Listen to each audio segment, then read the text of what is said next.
Hello, everyone. My name's Emily Ebden, and I work at AIVL as a campaign and capacity building lead. Um, and I also work on the board. I'm also on the board of directors for the Tasmanian drug user organisation Tussle. It's a real pleasure to welcome you all to today's AIVL webinar on narcofeminism. And yeah, I'll just get straight into housekeeping. This webinar is recorded, but only panelists' audio and video are captured. You can turn on closed captions in English if you need. And we also have additional translation support. Molly will throw the instructions on how to use that in the chat. What else? Yeah, I guess I'll just get started. It's a real personal honour to be facilitating today's webinar and to introduce you to our international speakers today. As a member of the International Network of People Who Use Drugs, Input, I was introduced to narcofeminism a few years ago through my connection with Input. And I ended up working for Input briefly before joining AIVL. And in 2024, my former boss and then CEO of Input, Judy Chang, who's one of our speakers today, invited me to join Ala, Jess, and Sarah, along with a number of other international narco-feminists, to take part in a narco-feminism mock debate at the international, at a big international feminist conference in Bangkok, Thailand. The conference was put on by AIWD, which is the Association of Women in Development. And it was at this conference that I got to meet Jess, Ala, and Sarah in person. And so it's just really lovely to be able to introduce them to all of you today.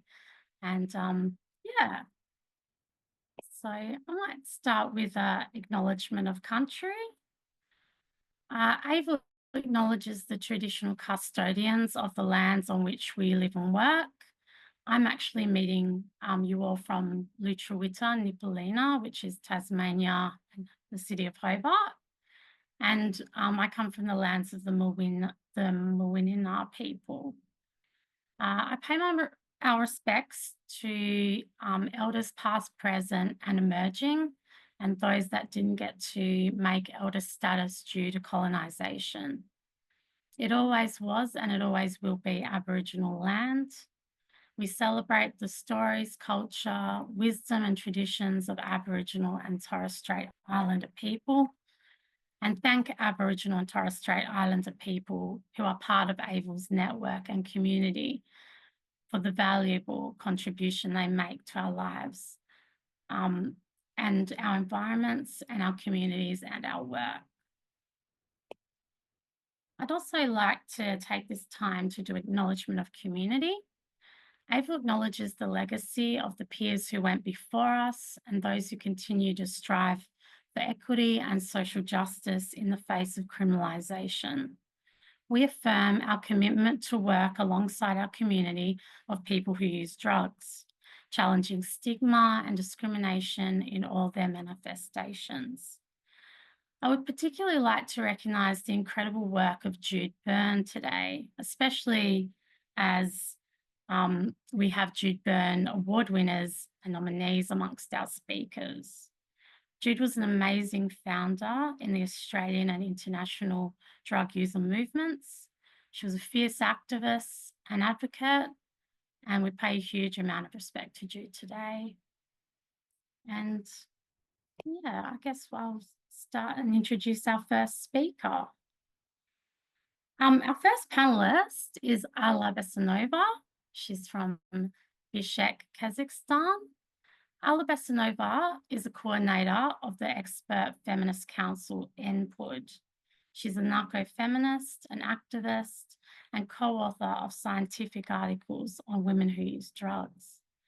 Alla is the co-founder and chairwoman of the board of Women's Network of Key Communities in Kazakhstan. She coordinates NPUD's EFC and has influenced NPUD's tactical plan to make the development of narcofeminism one of the main objectives for 2024 to 2026. She's a member of the Secretariat of the Eurasian Women's Network on AIDS, and at the initiative of NWA, NPUD, and ERA, Alla has been nominated for a Jude Byrne Award in 2024. She's also a well-known narco-feminist in the ECA region for her devotion to the development of women's activism. Alla believes that supporting and developing the potential of women through narco-feminism will provide an opportunity to reform and transform the current system of prohibition. Welcome, Alla. Thank you so much, Emily. Great to have you here. I'll let you get on with it. Yeah, I can start. Good morning, good afternoon, good evening, everyone. My name is Alla Bisonova. I am represent the Eurasian network of people who use drugs. I live in Central Asia, in Kyrgyzstan. It's a very small country. And I will share with all of you history of Narcofeminism movement. Since 2018, I've been fighting not just for my rights to exist as a woman who uses drugs, but for all of women who use drugs in Eastern Europe and Central Asia. Today, I'll share how narcofeminism grew from whispered stories into a thunderous movement. Next slide, please.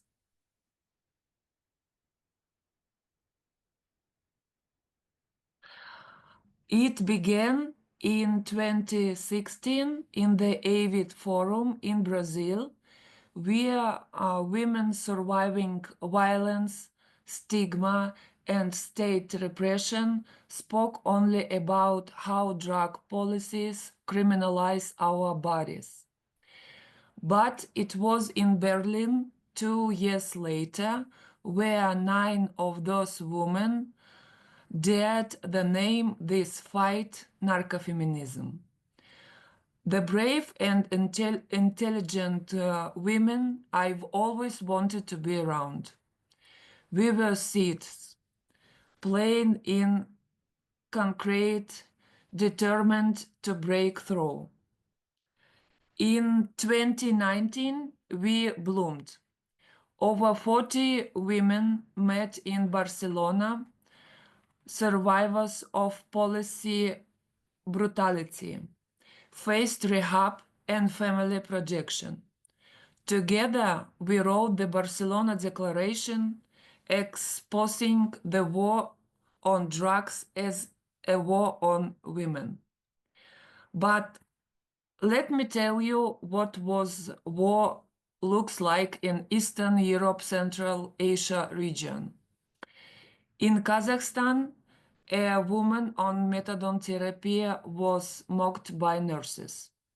In Ukraine, mother lost custody for using drugs. In Russia, activists face imprisonment for handing out clean needles. In my country, in Kyrgyzstan, a woman who uses drugs and has been subjected to physical or sexualized violence cannot seek help in crisis centers.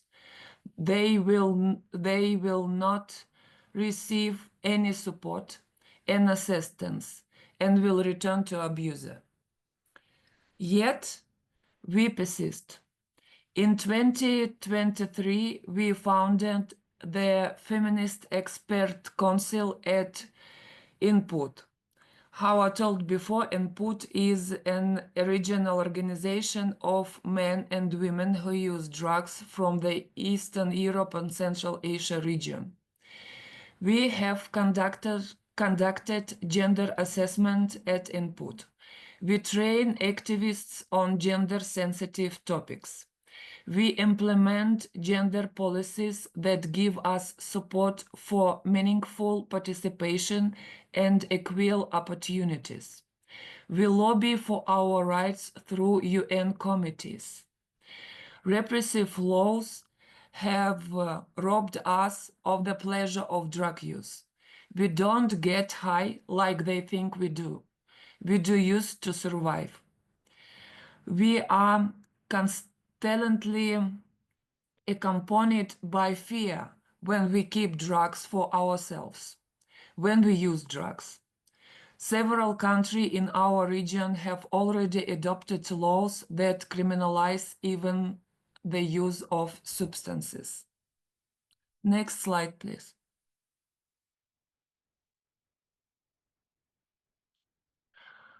Last year, we supported sisters in Ukraine living in war conditions, providing them with psychotherapy and project.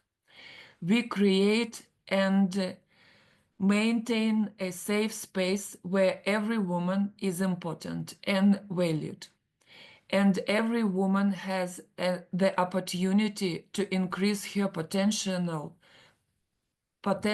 and understanding of intersectional feminism through narcofeminism. Our tools: solidarity, harm reduction, mental health retreats, and access to psychological help. We say your trauma is not your fault, but your traumatic experience is your superpower. We can change our past or get rid of our pain about that we got from using drugs, but we can help them into a huge resource. But we can flip them into a huge resource. We can support other women, be loud and visible. Next slide, please. We do this by getting educated, participating in marches, regional and international conference. We declare what we are, realizing that each time it can be dangerous for every activist in our region. At the last 2 years, politicians in our countries have passed laws that prohibit us from advocacy and shrinking the space for civil society. We often scared, but we don't stop. So, where do we grow next? We demand decriminalization, healthcare, and sees us as human, not criminal, and economic justice. But we can't do this alone. I ask you, support feminism movement involving women who use drugs. Fund community-led initiatives and organizations. Listen to women who use drugs. And remember, they tried to bury us, but we are seeds, and seeds will become forests. Thank you.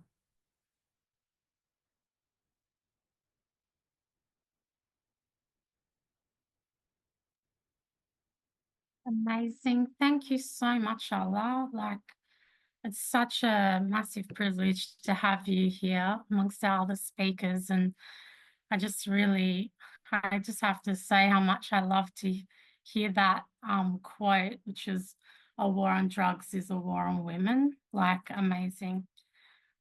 Thanks, Allah. We'll be taking questions at the end. So I'll move on to introducing our next speaker.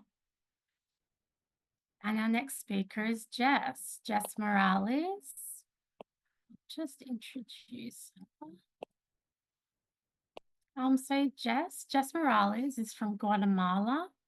Jess is an activist, decolonial and anti-prohibitionist feminist from Guatemala, part of the Latin American network of people who use drugs.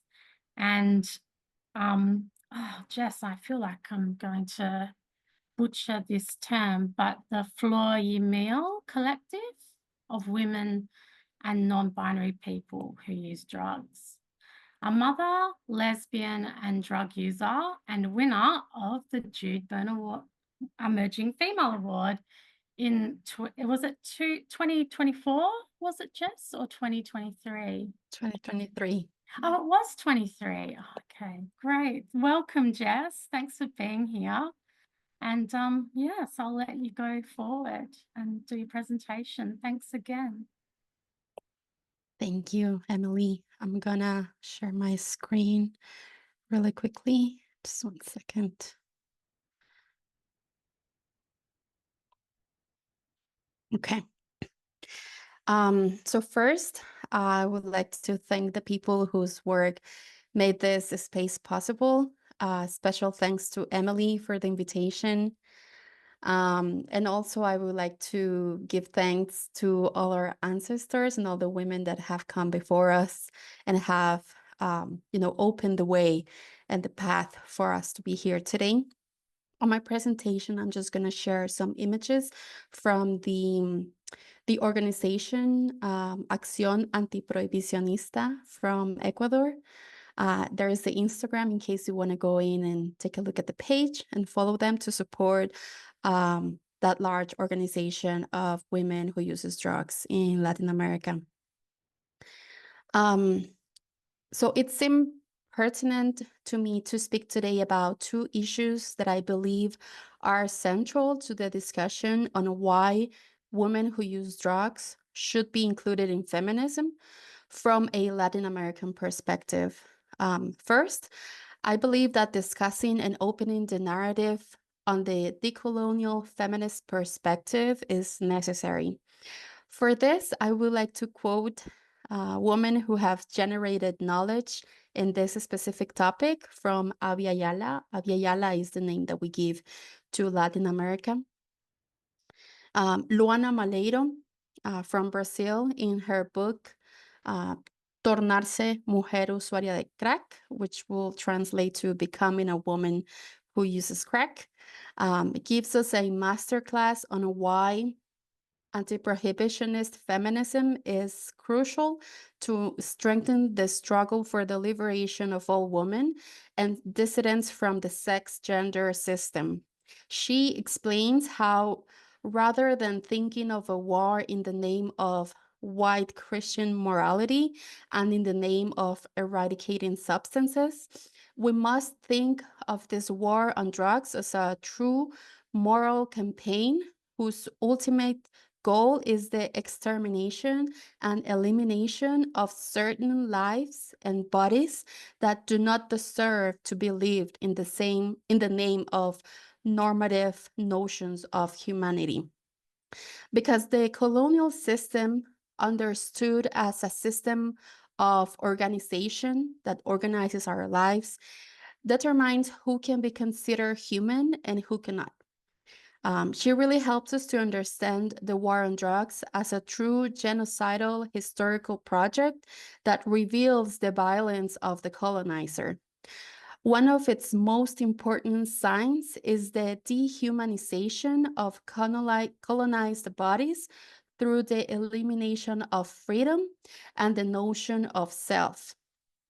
The war on drugs is a tool that modernizes colonial violence and manifests itself in our territories through the brutal violence of parastatal structures that cause the systematic death and incarceration of women and non-binary people.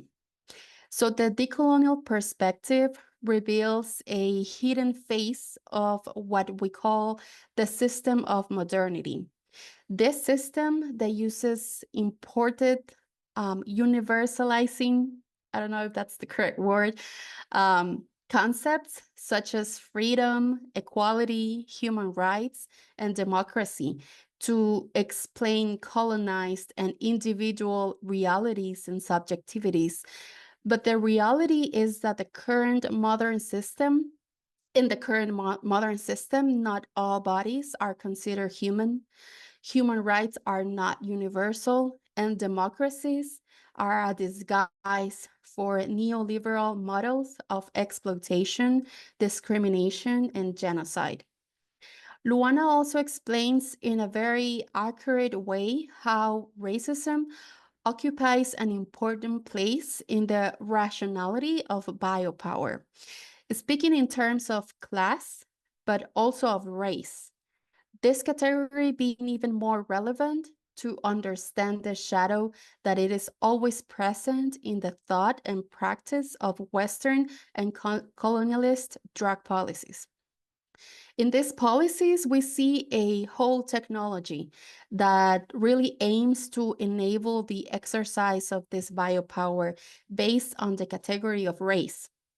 It's a sovereign power to kill that uses the war on drugs as one of its tools, I will say most effective tools and mechanism of elimination.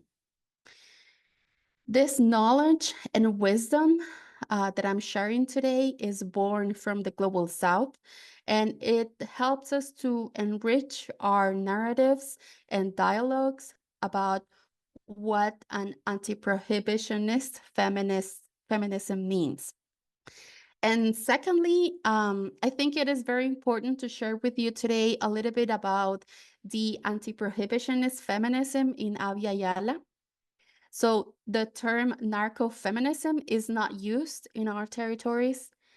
Here, the word narco means drug lord, and it really encompasses a whole field of concepts associated with this paramilitary and violent counterculture. So here, narco means death. So the term that we use is anti-prohibitionist feminism. And from my perspective, the term anti-prohibitionist arises alongside ideas and concepts that encompass not only gender violence and the feminist perspective, but also the need for a truly anti-punitivist project. This is because in our territories, categorized by the global south, by the global north as producing countries or low-income countries, the war on drug arises in a really punitive context of mass incarceration of farmers, Black and Indigenous women, and other people in really vulnerable states. So here, prison, and I'm sharing the entire word, prison is not for the white colonizing men with a lot of money, but it is for the rebellious farmer who seeks justice for his land taken from him during the colony, for working class women, for racialized people, and people in extreme vulnerability. So therefore, we cannot really consider a feminism of and for women who use drugs without calling for the abolition of the prison system and the violence and extractivism of land that uses this specific prison system to carry out their objectives, which continues to be the exploitation of the land and racialized bodies. So the birth of anti-prohibitionist feminism in AIVL was born from the experiences brought by women who started from a communitarian, anti-racist, anti-capitalist, and anti-prohibitionist base. As I mentioned before, feminicide in the name of the war on drugs causes the systematic death of women and diversities throughout AIVL. The violence suffered by women in the private sphere in this context of this war is carried out by parastate and even state structures. The public forces and the state itself are part of the structures of drug trafficking that manifest itself through the brutal violence against women's bodies and feminized bodies. A clear example of this disproportionate incarceration rates due to the non-serious drug-related crimes of women, which have shown a steady and exponential growth in recent years. So women continue to be forced to resort to the drug business to survive, or due to the gender violence that they are experiencing in their private sphere, and are punished with prison sentences. Here, there is a very patriarchal bias on the part of the justice system that seeks to punish and exercise a corrective violence to women who deviate from their expected social role.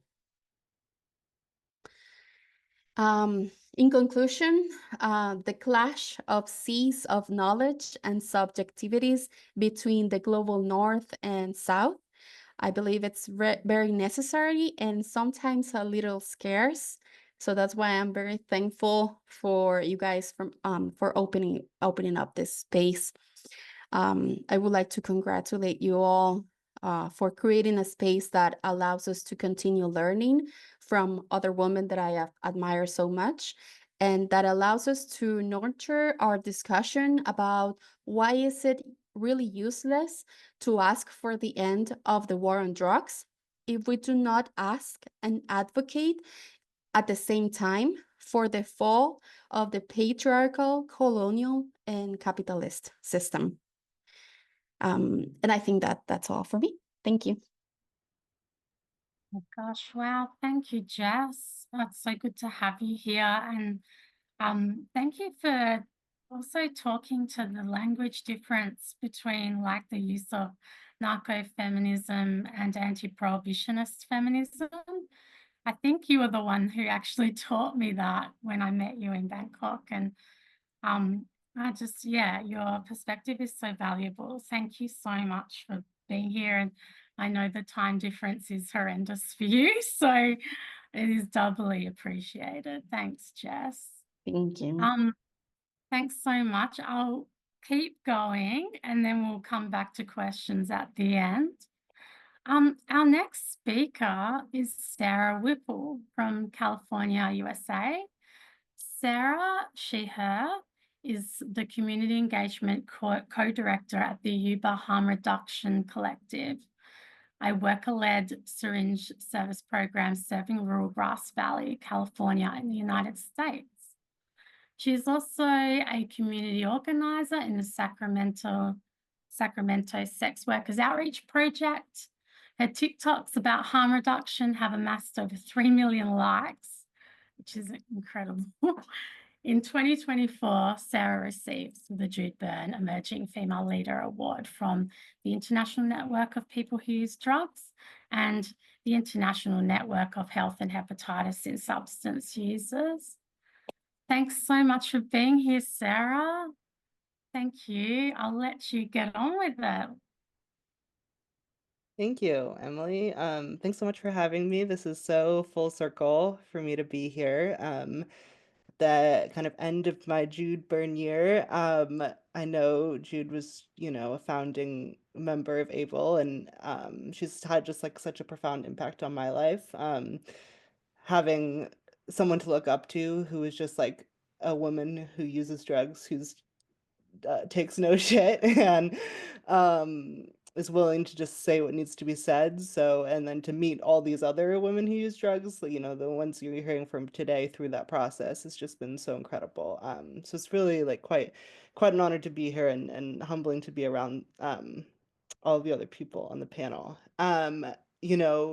They can cover the theory. Some of the people in this panel are really like the leading voices of narcofeminism and have given us such great insights to like the theories of it. And so what I thought that I could cover was the kind of intersections of narcofeminism and the sex workers' rights movement, and talking about like how our struggles are tied together, how our liberation is tied together.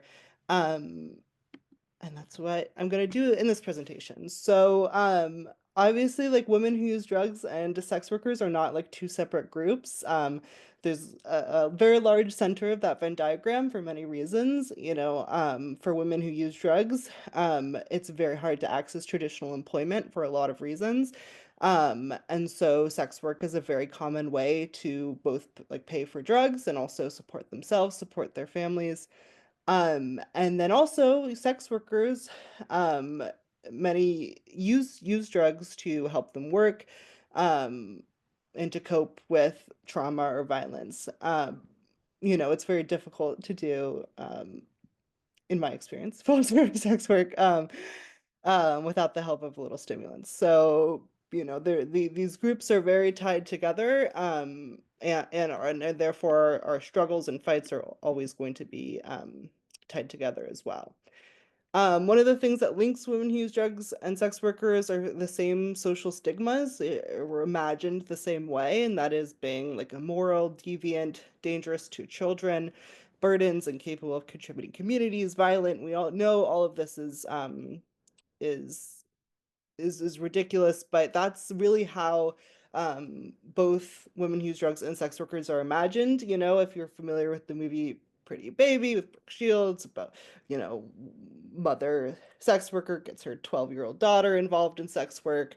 If that is both told in our stories, but also in our media. The famous example in the United States is this hysteria over crack babies, crack kids, saying that mothers who use crack are dangerous to their children, and their children are going to turn out terribly, which we know now to be horribly untrue. And it was known then as well. But that is how women who use drugs and sex workers are facing the same stigmas and are fighting against these same narratives. We're also excluded from society in many of the same ways, not being able to access, government benefits, formal employment, websites. In the United States, we have a law called FOSTA SESTA, which bans a lot of sex work on websites and social media platforms, but has been used to criminalize and exclude a lot of other groups as well. Both being a sex worker and being a woman who uses drugs can get your children taken away from you, can make sure that you don't have access to housing or even shelters if you do lose your housing. And I think, this isn't accidental. There's a really long history of it. I'm so glad we have so many international perspectives. I'm speaking at the US perspective, both because that's what I'm familiar with, but also, as like kind of the epicenter and the leader of the global war on drugs. I think it's important to kind of communicate how these things came to be. And throughout our history, you see like time and time again that like sex work and drug criminalization are forms of morality policing that create and enforce racist and sexist hierarchies. Our very first restrictive immigration law in the United States was the Page Act of 1870, which was used to ban almost all Asian women from entering the United States under the assumption that they were, quote, lewd and immoral. There for the purposes of prostitution. Like our very first immigration law was making sure that sex workers can't enter the country and kind of creating this like idea of like this villainous sex worker other, right? The opium, our very first drug law in the United States, the Opium Den Ordinance of 1875 in San Francisco. Opium was associated with Chinese men, and there was this widespread panic that Chinese men would corrupt white women with opium, and that is how opium was criminalized in San Francisco. And then that hysteria spread throughout the United States, and in particularly, with the lot of racist violence in Atlanta, surrounding like this hysteria that Black men were a risk to white women because of cocaine. And that led to the passage of the Harrison Narcotics Act of 1914, which is the first major federal drug law restricting drugs, which banned opioids and cocaine in the United States. And all of our, our drug policing, our sex work policing, our immigration policing from the start has been racist and done in the name of women, which I think is significant. And one of the aims of narcofeminism to me is to kind of change that narrative, which we'll talk about in a minute. The 18th Amendment, which banned alcohol in the United States, the early 1900s, was also done in the name of women, saying that men were like abandoning their families, and it would put women into a bad position if men had access to alcohol. The Mann Act, which was the first federal anti-sex work legislation in the United States, was literally called the White Slave Act.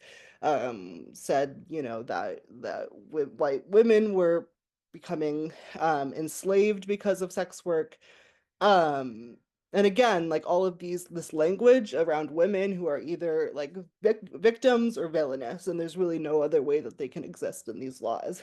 And that's very intentional, right? To create these hierarchies in people's mind to legitimize police and state power. And then in the LGBT rights movements in the United States, which, iconically started with the riots in Stonewall, Compton's Cafeteria, and Cooper's Donuts, among others. These were all riots across the country that took place because of drug and prostitution arrests of transgender women who did sex work. And I think, it's important that our criminalization of queer people, of LGBTQIA plus people, is also so tied to drugs and sex work. And those really need to be a core of our, the US LGBT rights movement, often focuses on things like marriage, but really, the core of how they criminalize us and just as how they, criminalize and disrupt many communities are through drug and sex work policing. This is a kind of famous quote in the US. I didn't know if international audiences would be familiar with it, so I wanted to introduce it. But John Ehrlichman, who's an assistant to Richard Nixon, who was a US president in the 70s, who kind of introduced the war on drugs to the United States and the world. And said very candidly and famously now in this interview that the Nixon White House had two enemies, the anti-war left and Black people. We knew we couldn't make it illegal to be either against the war or Black, but by getting the public to associate the hippies with marijuana and Blacks with heroin, and then criminalizing both heavily, we could disrupt those communities. We could arrest their leaders, raid their homes, break up their meetings, and vilify them night after night on the evening news. Did we know we were lying about the drugs? Of course we did. And it's rare that you get someone to say it that like outright, but I think that is the underpinning of it all, right? And we know that uh, drug policing, sex work policing are used to tear communities apart, and that is still very, very much true. Just some statistics: the United States, in 2019, 14% of our population was Black, but 42% of people arrested for prostitution offenses were Black. We have crimes like loitering with intent to commit prostitution, which basically says a police officer thinks that you look like you're going to be a sex worker, and is a law that has been shown to almost exclusively be used to arrest women of color and trans women. We know that 1 in 5 deportations in the United States is because of a drug charge. That Black mothers are 1.5 times more likely to be randomly tested for drug use in hospitals in the United States, and that Black Americans are 3.6 times more likely to be arrested for marijuana use, despite using marijuana at similar rates than white people. And then we also use drugs to justify police violence. We saw this in the horrific killing of George Floyd, where the police officer, they drug tested him after he died and said that he was on fentanyl, and that his death was actually an overdose. That was the case that the police made at the time. And Breonna Taylor, who was a woman killed by United States police during a drug raid, which she was not involved in whatsoever. But this like proximity to drugs is supposed to be enough for us to accept violence, harassment, criminalization, and a lot of other really horrible things. And we know that we have to do better than that. And that's what narcofeminism, I think, means to a lot of us. And traditional feminism doesn't have that perspective, right? We know that women who use drugs and sex workers are both targets of carceral feminists, like famous examples in the United States to the only women who've gotten a nomination for the presidency, Hillary Clinton and Kamala Harris. Hillary Clinton was a very famous proponent of the drug war. And Kamala Harris litigated the case to shut down Backpage, which was a site that sex workers worked on, and it really ruined a lot of sex workers' lives and forced them into a lot more dangerous work. And so even for these like famous examples of like feminists, pro women, are very happy to throw women who use drugs and sex workers under the bus and to criminalize them to advance themselves. And so narcofeminism flips the script. It flips the narrative. You don't get to to do this in our name. Women are not helpless victims, as we've seen throughout the history of our laws, and we're not morally deviant and dangerous for using drugs. This is a narrative that sex workers fight as well. We're either seen as victims, as people like we're being trafficked, like we're helpless, or we're villains. And what if we're neither? We can have bodily autonomy and seek pleasure, relief, and medicine through drug use. And Narcofeminism reclaims that for us. And dismantling the war on people who use drugs and sex workers is really key for our collective liberation. Because that's how, like we talked about, that's how they tear apart the other movements. It's how they come for immigrants, people of color, trans people, is through these drug and sex work criminalizations. So the last thing I'll leave you with, I know we're running out of time. There's something we say in the sex worker rights movement, which is that we can't have a hierarchy, right? It's a hierarchy where we place, people who charge a lot of money for sex work, or who do legal sex work, or who do it in safer conditions. We can't, place them at the top and then still stigmatize people who work on the streets, and sex workers who use drugs, and people who do full service. And that's true of drugs as well. We're not here just fighting for one drug. We're not here saying that like weed should be legal, but it's okay for us to still villainize fentanyl or meth. We're here um, to support all women who use drugs and sex workers, especially the most marginalized. That is all I have. I'm really excited to hear from our next speaker, Judy. Thank you so much to Emily and to AIVL for having me. Oh, wow. Thanks, Sarah. Far out. That was awesome. Really appreciated that presentation. And I must admit, I'm still reeling from that quote from John Elrickman. Far out. Thank you so much, Sarah. I so appreciate it. We all do. Okay, well, yes, I'll introduce our final speaker. But before I do just want to remind people to put any questions that you might have for any of the panelists in the Q&A section. And I will get to those questions at the end.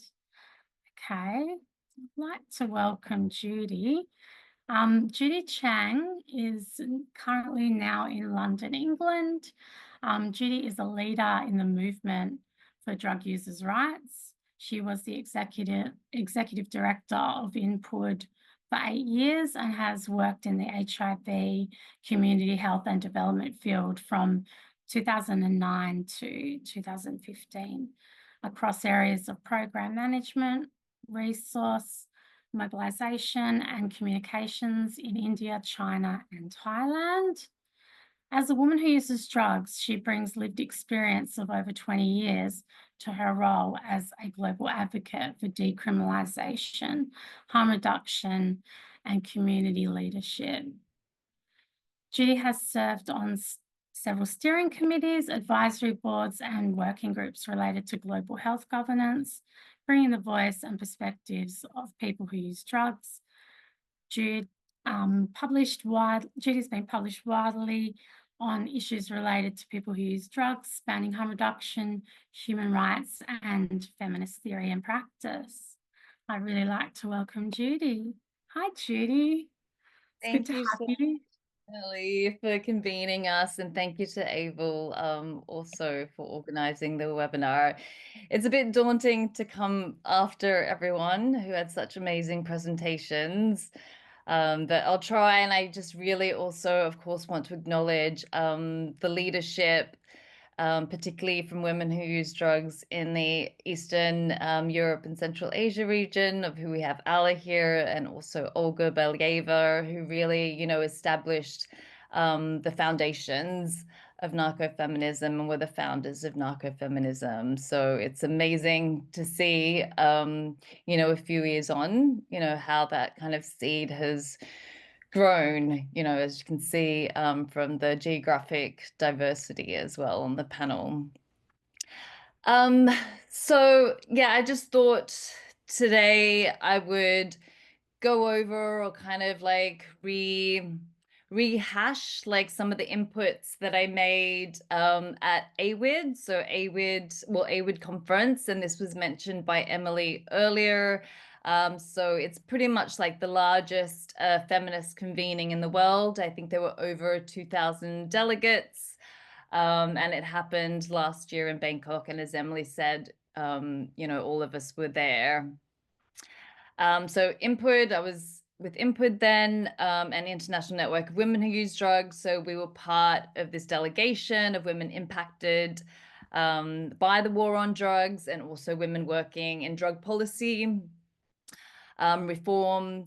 And, it was we were really there to visibilize the commonalities across, drug policy reform, drug use activism, and feminism, really wanting to highlight, that our struggle is a common struggle. There's, Sarah mentioned, caste rule feminism. So, pushing back against the idea that it's okay to police and control, our bodies as people who use drugs, as women and gender diverse people who use drugs. So the theme at the forum was rising together. As I said, we aim to show our connections across our movements. And it was actually the first time that, someone from our community was speaking at the plenary. So I think it was, very significant in that way. Also, I just want to mention Aller and myself and a few other women from the Eastern European region were actually part of like the first delegation of community and drug policy advocates to AIVL. I think it was back in 2016 in Brazil. So that was when, there was a first panel on kind of drug policy at the feminist conference. And then in 2024, being able to have that plenary space. And at the end, just want to give a shout out to Sylvie from Metzineris as well, but she also made a collective call to action to the feminist movement at the end of that conference. I spoke on day 2 of the plenary, and the theme of that was focused on care, healing, and resilience. And the panelists, their question to me was, how do you intertwine the decriminalization approach with broader feminist struggles? So I thought it'd be good to just, highlight some of the speaking points made there. So, you can see kind of the message that we had to the feminist movement. So basically, saying that the war on drugs and people who use drugs, is so entrenched, as the other speakers have also mentioned, that, it assumes the natural order of things, masking the fact that it was conceived and designed as a tool of social oppression, starting from migrants, as Sarah mentioned, Chinese railroad workers. And then, as Sarah kind of also very usefully and accurately highlighted, it was then adapted, over decades to suit racist objectives of each time. I want to highlight to the audience that it's, very much a man-made project that sought to punish difference and diversity. And as it became, an international order through the drug control treaties, we see it also, of course, being, as Jess mentioned, it's also a colonialist project. So the war on drugs, of course, is a war on women in all of our diversity. It's been designed to control, restrict, and punish, and it's very much experienced to punish women's choices on our bodies, our work, and our labor. And as we know, as a result of prohibition, women have died preventable deaths, lost our freedom, bodily autonomy, integrity, family, children, and dignity. And that's what it's very much, designed to do, really chip away at our dignity. So the decriminalization or liberation approach is really fighting back against, and what narcofeminism is about. It's about, flipping the script, right? Fighting back against society's construction of us as fallen women. And, wanted to highlight that this struggle is also, should be foundational to broader feminist struggles. We see, you know, a lot of commonalities or the intersections between patriarchy and prohibition. You know, it's really both of them as orders are designed to shame and socially control those that don't conform to the produce, reproduce, rinse and repeat kind of formula. Our bodies are othered, minimalized and marginalized. And of course, there's always been, you know, the historical linkages between feminism and prohibition. You know, many early feminists, well, the early feminist movement emerged from the temperance movement, right, which sought to ban alcohol. But also, you know, back then, feminism was also primarily identified as white, upper middle class, cisgender, and heteronormative. And today, as we see feminism, it's much more diverse. It has had to fundamentally change. It has had, due to, you know, demand from all of us to be more inclusive, diverse, and intersectional. And, you know, this is something I think we all want to, you know, we're all pushing to build upon.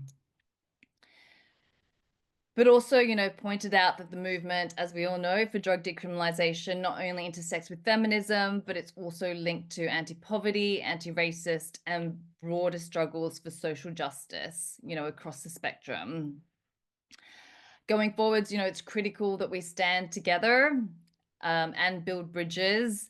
And I think, you know, more than ever, I mean, this was said back in December, but, you know, since January 20th and the Trump administration, we know we're facing very, very unique challenges. You know, there's, well, it's really, you know, Trump administration has really consolidated and justified, you know, the anti-rights and anti-gender movements. They are making significant strides. It's, you know, really, really, really freaking scary. And we see them, you know, really copycatting our tactics and strategies, right? It is prohibitionist. It is, you know, anti-gender representatives and that sector, you know, they are using the language of rights. You know, they're using the language of children's rights or etc. They're using the idea of family values to rationalize stigma and oppression and, you know, really even drive it further. It is, you know, a crisis movement, but across all, as we've seen in history, as with all crisis moments, you know, there are always opportunities. I think, you know, we're looking at how do we adapt and evolve. I think, you know, across all of us, of course, not only the community of people who use drugs, drug policy, progressive drug policy reform advocates, harm reduction advocates, you know, how do we band together and adapt and evolve our strategies? But also, you know, how do we strategically collaborate with other movements as well? And, you know, so that I think conversations on the commonalities and how do we push for change together, you know, is really important. So then on the panel, the second question was asking how, well, the drug user movement, how do we work to heal historical wounds and build resilience in the face of multiple oppressions? So in this, you know, really wanted to, well, I highlighted the input report, Taking Back What's Ours, you know, really wanting to visibilize and discuss and kind of promote, you know, the history of our movement, that, you know, there's a long, rich history, as we all know, behind it. It was founded, you know, in the 70s. And, you know, the key to our struggle has always been, you know, how do we end prohibition, you know, due to the historical wounds and multiple oppressions they have caused. Oh, I see, sorry, we're running out of bit of time, so I won't go through things that I communicated that I know we all know in terms of the impact of the war on drugs. Yeah, in this report, some of you may know of, you know, really wanted to bring the voices of drug use advocates. So, you know, for instance, for Jude, she talked about how the drug user rights movement, you know, really helps in us to address our internal stigma and shame. As well, and that it offers, well, this is from Louise Vincent from the US, that it offers a very loving and very non-judgmental alternative. In terms of, building resilience, I think, the drug user movement, it's very a narco-feminist movement. We're looking at building a common identity or having like a common, theme and ideas and theory to work around, that, also makes space for all our diversity, right? As we also heard from Jess, adapting the language. It's about demonstrating love and encouragement. It's about collectivization and looking at, putting our own individual kind of needs aside and really, looking at how we can be there for each other. Both in the advocacy struggle, but, also stories of how we help each other, in daily life as well. I think there are multiple instances of this. So, just as at the AIVL conference, we were making a call to feminists to be more inclusive and work together with us. I think, Narcofeminism is also about, how do we find ways and build bridges, also with the feminist movement, like how do we kind of come up with our own strategies to make sure that we are, linking with this broader feminist struggle as well, because as I said, it's a very, I think we're in very scary and troubling times. And I think the more we work, together, the more important it will be going forward. So I'll just end on that because I don't know if we had that much time for Q&A, but thank you. Thanks, Judy. We had plenty of time. Whoops. But thank you so much. I always so appreciate hearing you speak to narco-feminism because you do it in such a really clear, distilled way. Like, it's just so good always to hear you speak. Thank you so much, Judy. We could go to the Q&A now. I'll just, if other panelists would like to turn on their cameras. Okay, I'll go through some questions and I'll throw it to each of you or the panel. We have a comment to start with, and this is for you, Allah. Thank you so much, Allah. I love trauma is your superpower and seeds will become forests. And that's actually from John, our CEO at AIVL, John Gobay. The next, this is also, there's a question attached to this. It's amazing to see a woman from the US, I guess this is for you, Sarah, using pronouns at this time. I can't imagine what it's like to be a narco-feminist in the US right now. To all the panelists, how do you and the other women / gender diverse people in your community support each other's well-being? Did you want to start, Sarah? Or? Sure. Yeah, it is difficult. It is difficult times in the US for sure. I think there's also, I think, a lot of responsibility about being a drug user, like activist in the United States, like given the United States' like role in the world. Like I think it is hard and it is discouraging and dangerous often, but like it is also like, sorry, this neighborhood cat. We have like a responsibility, we are like enacting this to the world, and so there's like that comes weight with that. Thank you for the encouragement. It is difficult, and I am going to continue using pronouns, and so many people that I know, it's like we're still here. I think as far as the question of supporting other women and supporting people, I think there's a lot of answers to that. I think a big thing for me over the last like 5 years of my work in the United States, like during the overdose crisis, we have experienced what my understanding is like the worst overdose crisis in world history, maybe over the last 5 years. And just like seeing so many people in the movement in the United States just like really like burn out and just lose, like we're losing people all the time.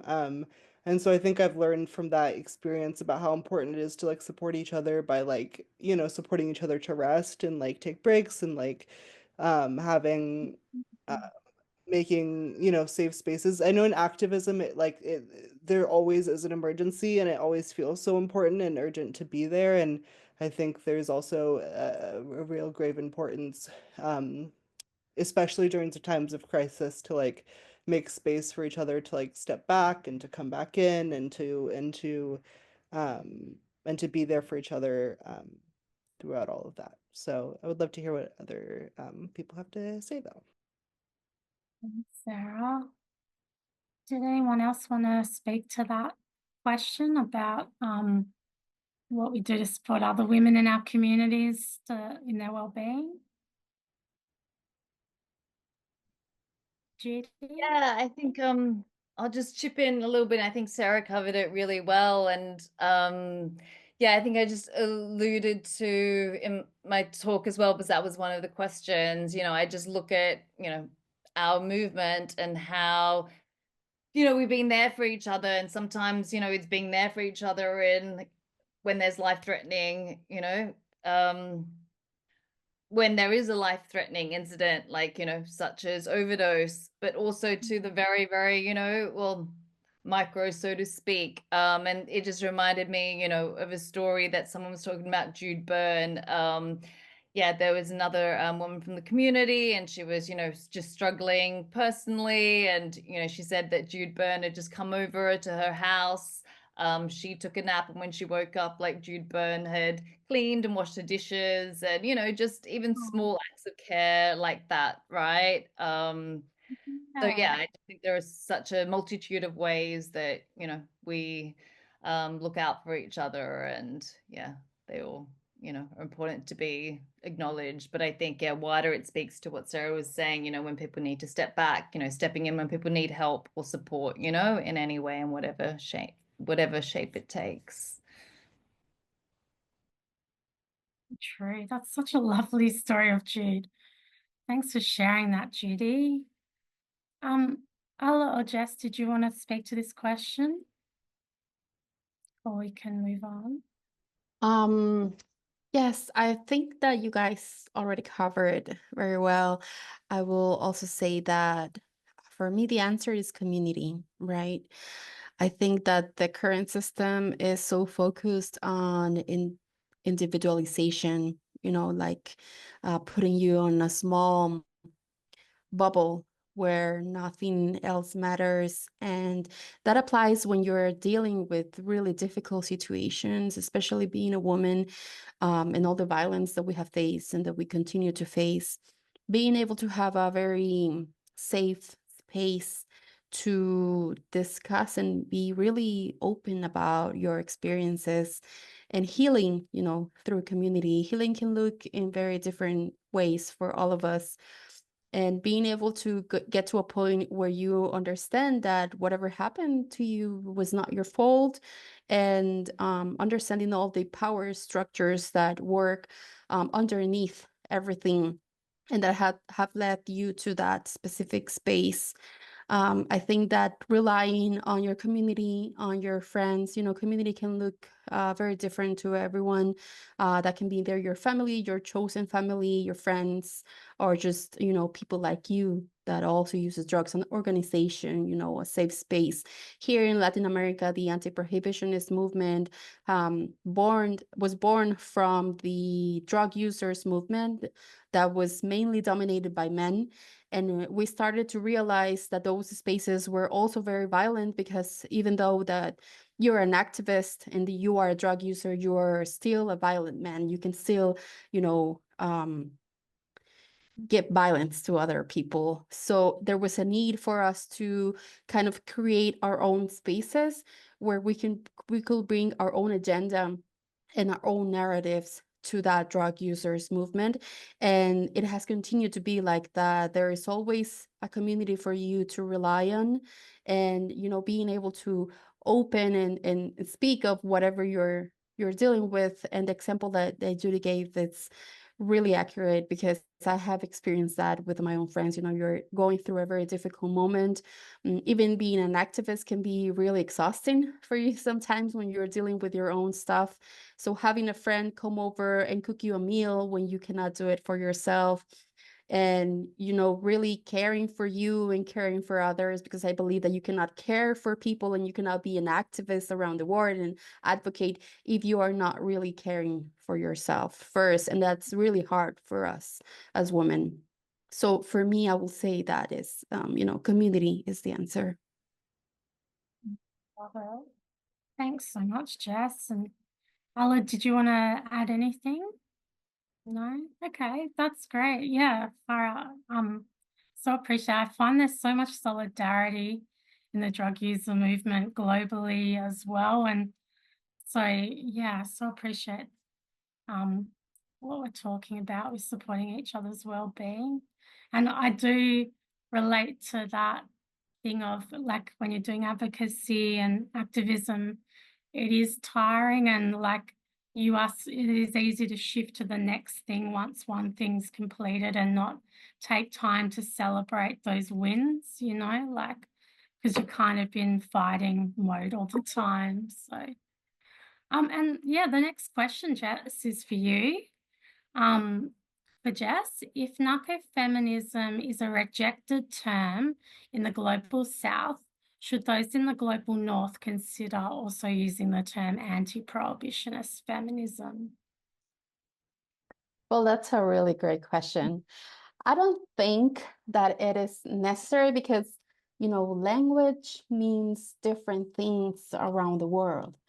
So I have seen that in the global north, in the global south, and, you know, Latin American specifically, we tend to get a little bit defensive when we hear the term narcofeminism, but because, as I've spoken before, the word narco really means, you know, death, right, and violence. But I think it's about really understanding where that's coming from. I learned in the forum in Bangkok from Ala where that term actually came from. And for me, it makes sense, right? And I think that understanding both perspectives can be, you know, just something for you to open your mind and enrich your narrative in your own discussions, but we shouldn't reject neither terms on either side, because at the end of the day, it's the same thing, right? We just come from different backgrounds and we learn from each other. But really, it's the same thing. We're women who uses drugs and we face similar challenges, even though there might be slight differences based on the territory where we are, because in the global south, we have all this narco violence right now, and, you know, narco structures are really embedded into the states, into the government. So it's actually the government who is doing those killings and forced detention. And we know that there is a structure working behind the government that's being financed by the narco money, right? So I think that understanding those perspectives could only just enrich your narrative and your knowledge, but it shouldn't be rejected because, like I said, in the end, our objectives are pretty much the same, right? To end the patriarchal system, to end capitalism system, to end racism, to end violence against women, and to really be able to understand that us as women who uses drugs, we do not lose our body autonomy. And I mean, that's only just empowering. It's not something that we should, you know, reject or say, oh, I'm saying something wrong or something that I shouldn't use. But it's good to share that because, as you mentioned, Emily, in Bangkok, I met a lot of people that really, they were not aware of that term and why we use a different term. And I think that only enriches everything that you do in your activism. Yeah, totally. And actually, I did learn that off you, Jess, but I also learned those origins from Allah as well in Bangkok about like how the term narco has stemmed in your region. Allah, I wondered if you wanted to say anything to that.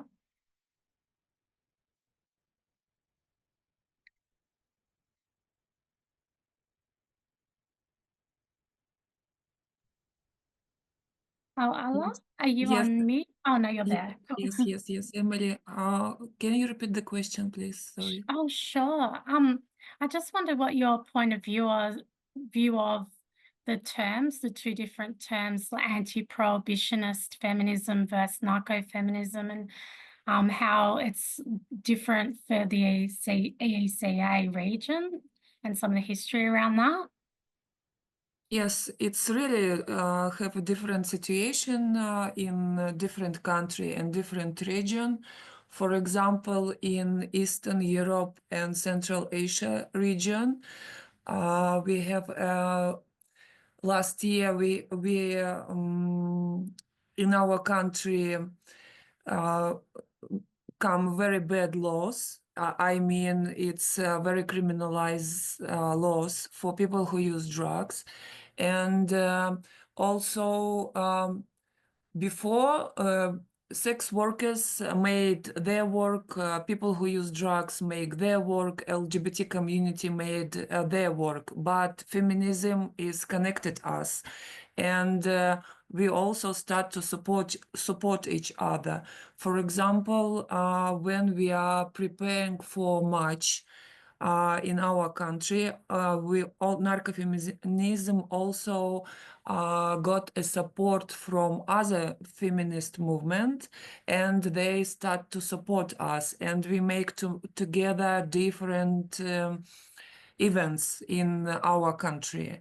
But in terms of law, it's very difficult situation because we lost opportunities that we have before. We lost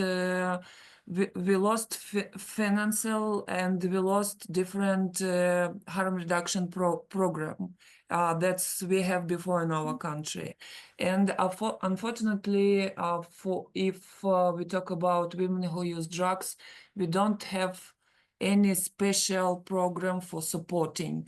And it's just community can make better now, and they just women can support each other because we lost a lot of, and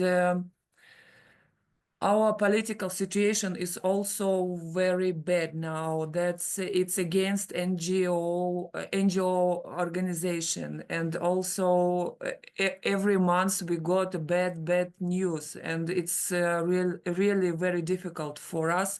That's why for me it's so important to participate in such kind of events and to speak about our situation, to get the support from other women, to get the support from sisters. I'm so glad to be here, and I'm so glad to see Judy and Sarah and Jess and all of you today. It's really it's really like a good something good now in this situation that we have in our region. It's really very difficult for us now. Thanks so much for sharing that, Allah. There's heaps more questions, guys, so I'll try and work through them as best I can. This question is just for anyone who wants to answer. Has there been any acknowledgement from more established, broader feminist organisations recognising the importance of including women who use drugs / narcofeminism / anti-prohibitionist feminism? Judy, I wondered if you might want to talk to that. Sure. Yeah. I mean, I think, the conference, I think the AIVL conference that both you and I mentioned, I think that was the beginning, right? So AIVL, Association for Women in Development, kind of acts as a convening point, a collective that connects. So through AIVL, definitely, there has been acknowledgement and wanting to include us. They organize different committees, such as a harm reduction committee, for the first time. So, there's definitely the beginnings of that and the signs of that. But I think, there's definitely more work to be done going forwards, right? And I think, yeah, it's also, part of it could be all of us as well, looking at, okay, either global feminist organizations or networks, regional, national, how do we also kind of reach out and push them on that? Because I think, AWID, there's so many people go, it's a platform to really get the message out. And then I think it's like, how do we, then kind of capitalize on that and, push it forward and, find kind of common things to work together on or, fight around. So yes, I think it's just the beginning. Yeah, great. And it sounds like there was a big development between the previous AWID, because you were at that, Judy, that previous AWID conference. I forget where it was, but it seems like there's been a big step up even between those two conferences. Is that right? Yes, definitely. And Aloe was there as well. And yes, even though it seems like quite a long period, it was from 2016 to 2024, so 8 years, they actually didn't have a conference in between that because of COVID. So it was actually just their next conference that they're like, to include women who use drugs. I didn't realize that time difference. Yeah, that makes sense though. So thanks, Judy. I'll keep going through so I can get through. This is a comment that I think is lovely. It says Jude would be, and this is Jude Byrne, they mean. Jude would be extremely excited and proud about the work you are all doing. Thank you. So it's lovely. And then the next is, it's great to see the hierarchy discussed. Thanks, Sarah. And the sex worker movement getting highlighted. You're awesome. And the next, this is such a wonderful mind expanding webinar to hear this afternoon. Deeply appreciative of all the speakers thinking, recognizing despite their strength, not their struggle, to carry alone, and we all have an obligation. It's really cool. Thank you for that comment. Muchas gracias, Jess. So thank you. So thankful that you brought focus to how the war on drugs is a colonial and imperialist project. My question is a little bit off topic for narcofeminism, so happy to take it offline. Although it is related, do you have any thoughts on how current Western liberalisation of drug policy, i.e. notably Indigenous medicines like psychedelics, cannabis, etc., intersects with the ongoing imperialist activities in the global South? So, yeah, Jess, what would you say? And I don't think that's you can off take it topic. offline. Yeah, we could. And I don't think that's off topic at all. I think there is a whole discussion about that.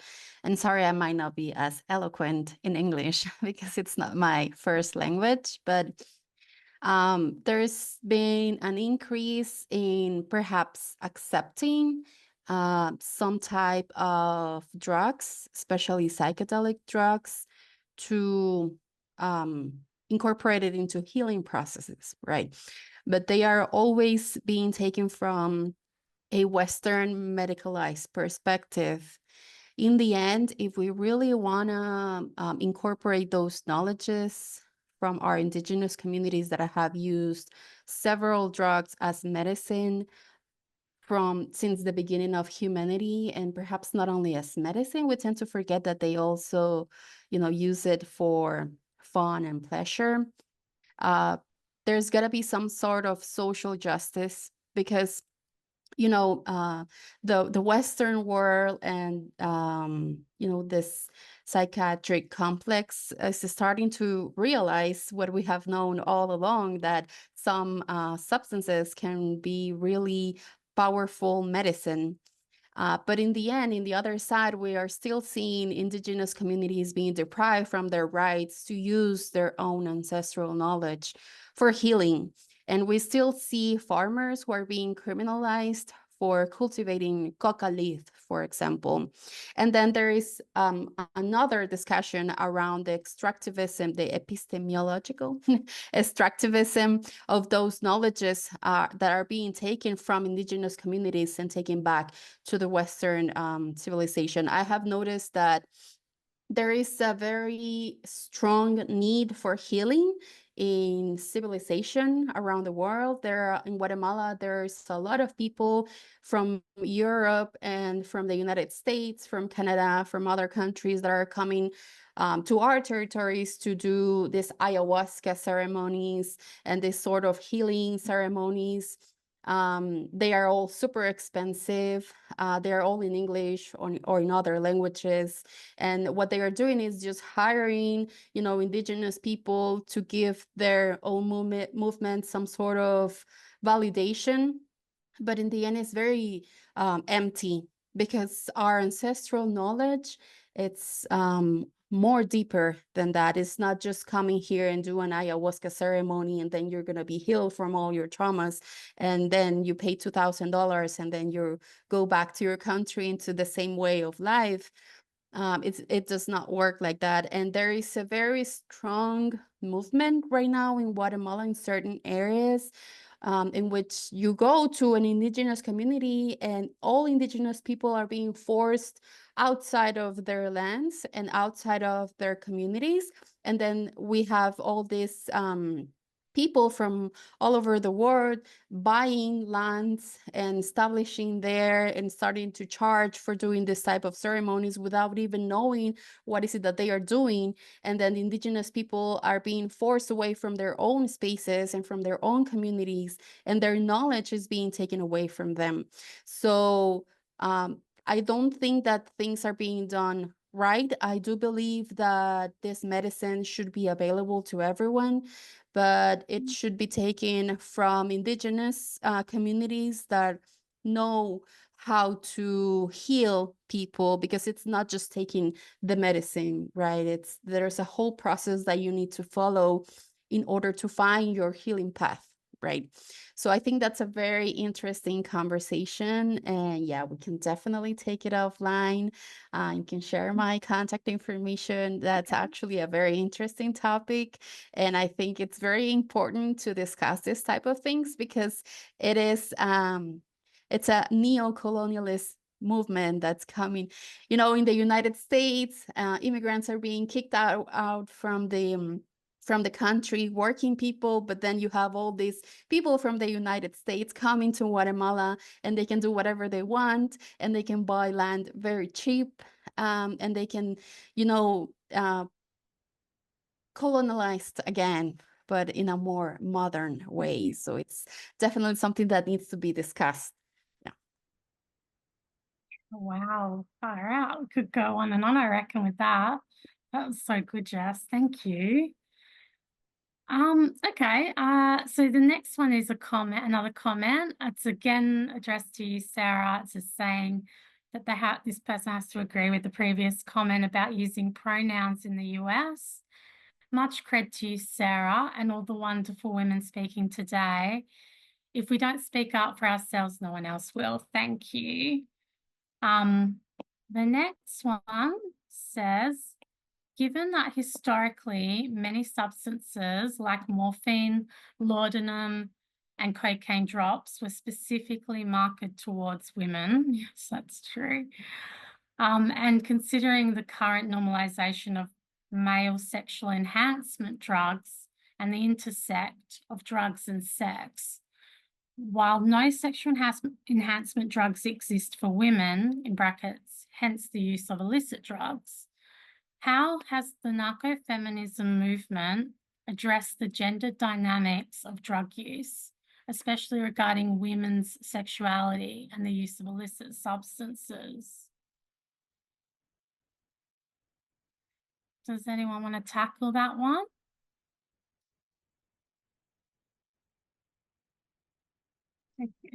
Oh, I don't have a clear answer to it, but yeah, I would say it's a blind spot and probably something, for further discussion. Like when we talk about, we talk a lot about chemsex, right? But we don't, and, there's been kind of discussions about, how to kind of change the words. So yeah, I just think, the issue of kind of sex and drugs outside of chemsex, hasn't really been discussed. And I think it is, I guess it's a blind spot of, some kind. But yeah, I think it's a great question. I don't have a clear answer.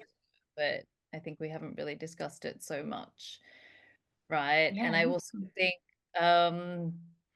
yeah, like the way, especially in the HIV world, like things are very siloed, right? So sometimes harm reduction is kept out because it'll be like, okay, well, it's not sexual transmission. So it kind of ignores the, the sexuality of, women, gender diverse, people who use drugs, right? It's seen as separate from, yeah, sex. But I think, as we talk about pleasure and etc., like we haven't really, I guess, talked about enhancement of sexual pleasure through drugs as much. I think Hi, one thing I think, Sarah. yeah, one thing I think of this question, is just fighting there's a narrative and for well-meaning reason, but really quite like damaging, I think, that like consent has to be sober, I don't know if that's something that you hear in other countries, but we have like we talk, have acronyms for like, how to obtain consent, and they always say that it has to be, that you have to be sober in order to give consent. And I think that really like is damaging in a couple ways, like one in which obviously like people use drugs specifically for the purpose of sex, and also, it implies that like any amount of drugs you have, like you no longer have the ability to consent, you no longer have sexual agency. um and so I think, yeah, that question of, to me, like the narcofeminism, I guess, message is like powerful in that way, because like the focus is back on like autonomy, and I know the drug supplies are like a lot different in different areas, so it's hard to like zero in on specific drugs, but I think like the yeah, when we like accept that like women aren't like um that like women use drugs for a variety of purposes, including pleasure and including sexual pleasure, and when you give like voice and power to that, then I think that um like we have that like leads to the ability to like make to change the drug supply. And I think, that's a big thing that we're working on, the US harm reduction movement, and then in North America, right, is like safe supply, to focusing on the drugs themselves, and how drug users like need to have more choice over the drugs they have, and more knowledge about the drugs they have, and how we're just kind of have to take whatever we're given, and even though it's typically like toxic and terrible and not what we thought it would be. And so I think there's a lot of things that loop back into this question of like, fighting for a world where we have safe supply, where drug users have choice, where we can have like a decriminalized model in which we can like actually, produce and manufacture like drugs that we want, and then at the same time like being able to, give women and gender diverse people power to develop drugs for and use drugs for their sexual pleasure. That's probably not the answer you were looking for, but that's my thoughts. Love that idea though. Oh my gosh, guys, I gotta be honest, we're actually got 2 minutes left. So I might leave that there. There was just only a couple more questions, so we did really well there. There was just one last comment, which I thought was nice to read out. Just to thank you, women who use drugs to take this action of narco-feminism movement. Congratulations to all speakers. And I would really love to take this moment to really deeply thank you guys for coming from all different parts of the world. And I know Australian time zone doesn't really collide well or match up well with a lot. So I just really appreciate the effort made, and it's just such amazing privilege to know you guys, and also to have you speak to the Australian network. Thank you so much, Judy, Alla, Jess, and Sarah. Thank you, Emily and AIVL, and to everyone.